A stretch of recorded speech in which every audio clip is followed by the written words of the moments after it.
ડુંગરી પોલીસની ટીમે Dungri Empire hotel national highway number 48 પરથી એક કારમાંથી 45,000ના દારૂ સાથે ચાલકને ઝડપી પાડ્યો। તારીખ 9 મે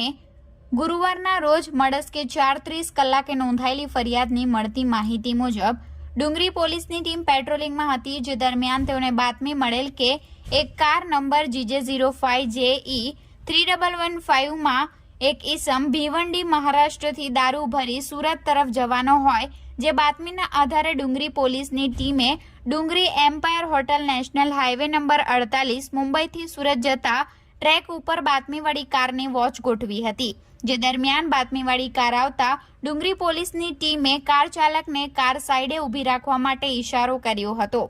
કાર ચાલકે કાર સાઈડે ઊભી રાખતા ડુંગરી પોલીસની ટીમ દ્વારા કારમાં ચેક કરતા ડિક્કીના ભાગે કંતાનમાંથી 450 નંગ વિદેશી દારૂની બોટલ મળી આવી હતી। ડુંગરી પોલીસની ટીમે